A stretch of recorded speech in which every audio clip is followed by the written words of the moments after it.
Kasabay nga po ng patuloy na pag-ulan at ganoon na rin po ng pagbaha sa ilang bahagi ng bansa. Narito po tayo ngayon upang makakuha po ng ulat tungkol po sa latest sa ating lagay ng panahon. Makakasama po natin si John Manalo mula po sa DOST Pag-asa upang bigyan tayo ng malinaw na update tungkol sa habagat at dito po sa Bagyong Dante. Magandang umaga po sa inyo. Ano po ang latest po sa ating panahon? Magandang umaga po. Ito pong si Dante. Sa kasalukuyan ay nasa 880 kilometers east ng extreme northern Luzon. Ito ay nag-move generally ng pan-northwest sa bilis na 25 kilometers per hour. Mabilis po yan dahil yung mabagal ay yung mga kinoconsider natin na 10 kilometers per hour. Also, meron tayong low pressure area na nandito sa western part ng Luzon at nakikita natin na pwede itong mag-recurve sa ating forecast. Sa ngayon, low pressure area pa lang pero nakataas tayo sa high category. Ibig sabihin, within the next 24 hours, pwede, bago mag-launch ay mag-develop na ito sa isang ganap na bagyo na tatawagin nating Tropical Depression Ebong. Also, meron pa tayong isang low pressure area na nakikita natin sa far eastern part ng ating bansa. Ang mahalaga ngayon ay yung may emphasize natin, no, yung lakas ng mga pag-ulan na posibleng dalhin nitong low pressure area na magde-develop sa isang ganap na bagyo at yung dala o yung pag-enhance nitong si Dante sa ating current na nararanasan na southwest monsoon or habagat. Kaya asahan natin na matataas pa rin ng mga pag-ulan yung ating may experience. Also, meron din tayong nakataas na heavy rainfall warning at apektado po dito yung western part ng southern and central Luzon. Kasama po dito yung Metro Manila. Meron din po tayong nakataas na weather advisory na kung saan binabanggit po natin yung mga probinsya na maaaring makaranas ng about 200 millimeters.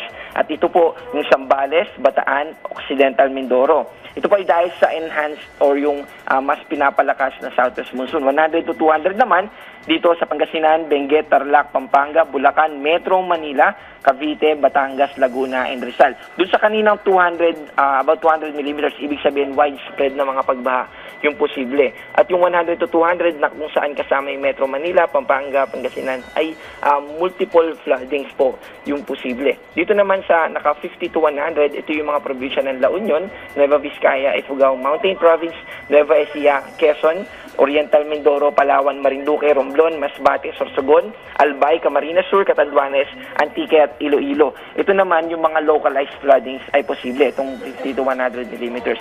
Meron din tayong direktang epekto na nitong LPA na nasa western part ng ating bansa.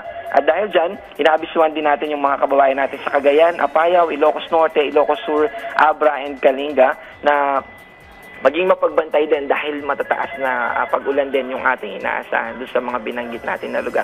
Generally, ay mataas po yung mga pag-ulan na ine-expect natin within the day. Kaya gusto po natin pag-ingatan yung ating mga kababayan. Also, kapag binabahan na tayo or posible na tayo na yung susunod na bahain kasi nagiging widespread at malawakan at matataas na rin yung level ng mga ating mga pagbaha. I-anticipate na natin. Halimbawa, meron tayong mga device o halimbawa yung mga ref natin, i-prepare na natin kung saan natin pwede itong itakas or yung iba pang preparation dahil posible yung mga sakit, yung mga na-associated sa mga pagbaha. Kaya pinag-iingit po natin yung ating mga kababayan. At yan po yung ating update mula sa DOST Pag-asa.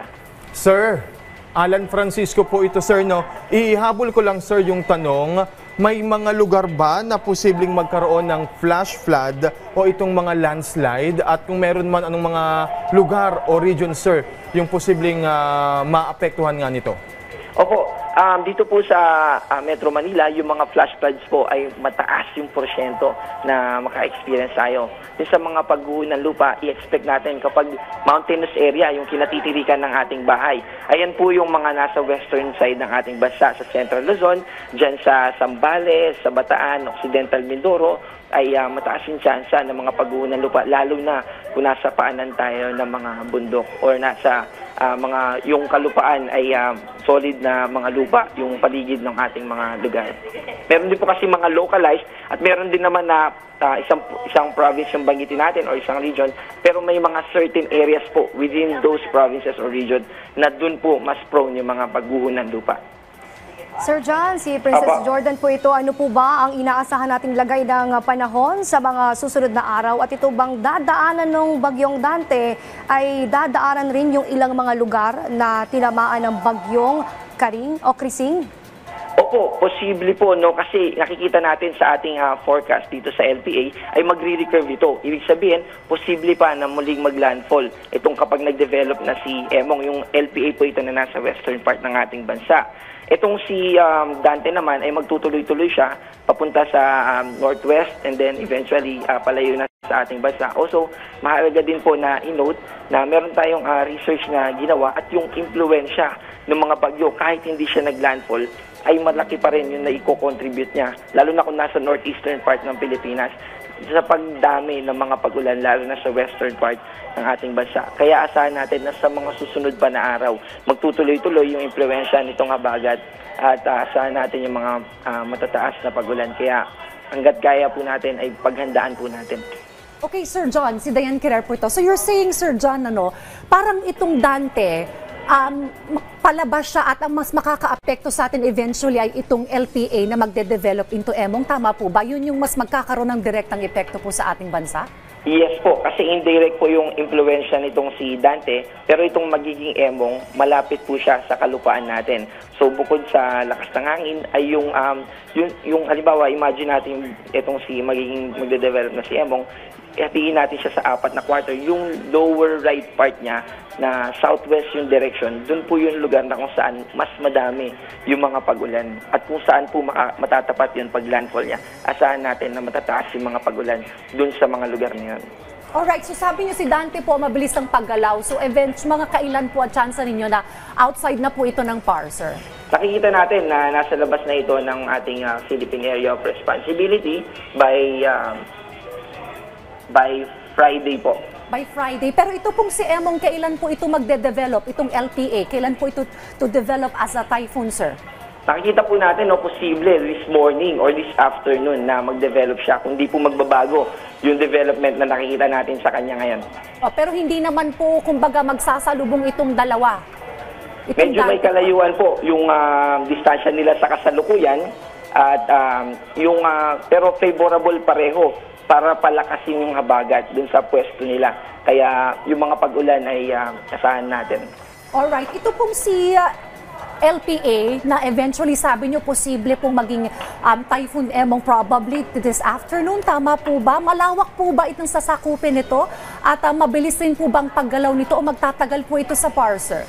Sa ngayon, yung bilis ng paggalaw niya ay medyo may kabagalan, unlike dito kay Dante, pero nakikita natin na mas mag-i-stay siya kasi yung pag-recurve niya, yung posibleng pag-recurve niya, base sa ating TC group or meron tayong specific group dito na nagmo-monitor talaga at may mga criteria sila na tinitignan, ay dahil dun sa yung movement pa niya ng pa-recurve, mas magtatagal siya around dito sa western part ng ating bansa.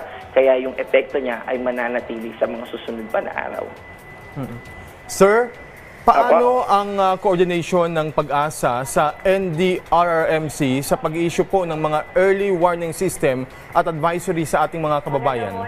Opo, consistent po na meron tayong coordination specifically dito sa OCD. Lagi po tayong nagkakaroon ng presentation with them sa update natin sa ating weather. And also, nagkakaroon din tayo ng meetings. And yung OCD, yung nagko-communicate sa iba pang DRRM offices. And yung PAG-ASA din, at some time, kasi meron tayong mga regional offices meron tayo sa Northern Luzon, Southern Luzon, meron din tayo sa NCR. Sila din yung nagko-communicate dito sa mga ating local DRRM offices.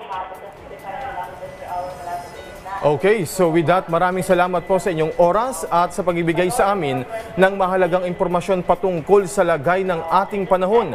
Si PAG-ASA Weather Forecaster o Specialist, John Manalo. Salamat din po.